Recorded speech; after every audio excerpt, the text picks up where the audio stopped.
মৃত্যুর সময় কালিমা নসিব হওয়ার জন্য কি আমল করতে হবে?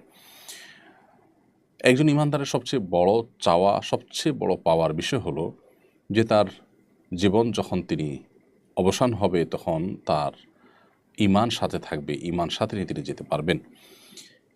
দুনিয়া থেকে যাওয়ার সময় যদি আমরা ঈমানদার হয়ে যেতে পারি, মান কানা আখিরু কালামিহি লা ইলাহা ইল্লাল্লাহ দাখালাল জান্নাহ, যে ব্যক্তির জীবনের শেষ কথা হবে লা ইলাহা ইল্লাল্লাহ, অর্থাৎ ঈমানের উপরে অটল অবিচল অবস্থায় যে ব্যক্তির মৃত্যু হবে সে ব্যক্তি জান্নাতে প্রবেশ করবে। অতএব মৃত্যুর সময় যেন আমাদের কালিমা নসিব হয়, মৃত্যুর সময় যেন আমাদের ঈমান থাকে, বিশেষ করে মৃত্যুর সময় শয়তানের সাথে ঈমানদারদের লড়াই হয়ে থাকে। একজন ঈমানদার তিনি তার জীবন সায়ান্নে যখন উপনীত হন, মালাকুল মউতের সাথে যখন সাক্ষাৎ হবেন, ওই সময়টাতে তাকে বেঈমান করার জন্য শয়তান নানাভাবে চেষ্টা চালায়।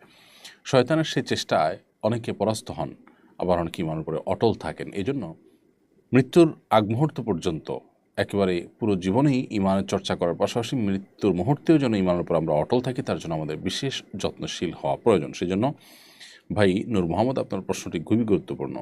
এই প্রশ্ন উত্তরে আমরা বলতে চাই যে আল্লাহ সুবহানাহু ওয়া তাআলা বলেছেন, ইন্নাল্লাযীনা ক্বালু রাব্বুনাল্লাহ সুম্মা ইসতাকামু, যে মানুষগুলো আল্লাহকে রব হিসাবে স্বীকৃতি দিয়েছেন এবং এটার উপরে সরল সঠিক পথে থেকেছেন, ডানে বামে কোনো রিস্কের পথে যান নাই, সবসময় সতর্কতামূলক পন্থা অবলম্বন করে হাইওয়ে দিয়ে চলেছেন, গলিপথ গিরিপথ বিশেষ করে যেগুলো বিভ্রান্তির বেড়াজাল তৈরি করতে পারে সেরকম কোনো পথে যাননি, অর্থাৎ নিজের ঈমানকে সেভ করার জন্য নানাভাবে চেষ্টা অব্যাহত রেখেছেন, তাতানাজ্জালু আলাইহিমুল মালাইকা, এই লোকগুলোর মৃত্যুর সময় আল্লাহর ফেরেশতারা এসে তাদেরকে সুসংবাদ দিয়ে জান্নাতে নিয়ে যান।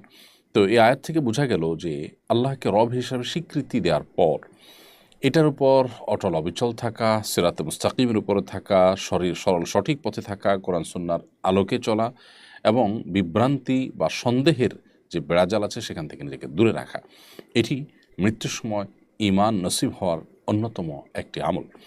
আরেকটি আমলের কথা বলতে পারি, আল্লাহ সুবহানাহু ওয়া তাআলা কোরআনে কারিমে বিভিন্ন দোয়া আমাদেরকে শিক্ষা দিয়েছেন। নবী সাল্লাল্লাহু আলাইহি ওয়াসাল্লাম বিভিন্ন দোয়া আল্লাহ তাআলার কাছে করতেন। এর মধ্যে থেকে একটি দোয়া হলো কোরআনে কারিমের দোয়া, যে আল্লাহ সুবহানাহু ওয়া তাআলা ইরশাদ করেছেন, রব্বানা লা তুযিগ কুলুবানা বা'দা ইয হাদাইতানা ওয়া হাব লানা মিন লাদুনকা রাহমা। আল্লাহ, একবার হেদায়েত দেওয়ার পর আপনি আমাদের অন্তরকে আর বক্র করে দিবেন না, বাঁকা করে দিবেন না, এবং আপনার পক্ষ থেকে আপনি আমাদেরকে রহমত এবং অনুগ্রহ দান করুন। এই যে দোয়া, এই দোয়ার মাধ্যমে হেদায়েত পাওয়ার পর যেন আমরা আর বিভ্রান্তির দিকে না যাই, হেদায়েত পাওয়ার পর যেন আমরা আর গোমরাহির দিকে না যাই, সেজন্য আল্লাহ সুবহানাহু ওয়া তাআলার কাছে কিন্তু পানাহ চাওয়া হলো।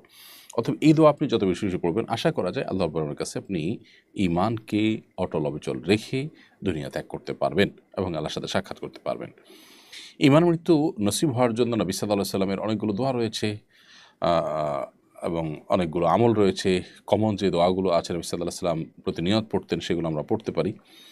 আর বিশেষ করে মেসওয়াকের আমলটির ফজিলত বর্ণনা করতে গিয়ে অনেক উলামা একরাম, অনেক বিশেষজ্ঞগণ বলেছেন যে ঈমানের মৃত্যু এর মাধ্যমে নসিব হয়। নবী আলাইহিস সালামের জীবনের শেষ আমল ছিল মেসওয়াক করা। জীবন সায়ান্নে যখন তিনি দুনিয়া ত্যাগ করছিলেন, ওই সময়টাতে তার অন্য এত কাজ থাকতে মেসওয়াক করার কি প্রয়োজন হলো যে তিনি মেসওয়াক করতে করতেই কিন্তু দুনিয়া থেকে চলে গেলেন। এখান থেকে অনেক উলামা একরাম মাসআলা বা ইজতিহাদ করে বলেন যে মেসওয়াকের ব্যবহার এটি মানুষের ঈমানের মৃত্যুকে ত্বরান্বিত করে এবং ঈমানের মৃত্যুকে সহজ করে। আরও অনেক আমল আছে ঈমানের মৃত্যু নসিব হওয়ার জন্য, সে আমলগুলো আমরা করার চেষ্টা করবো ইনশাআল্লাহ তাআলা।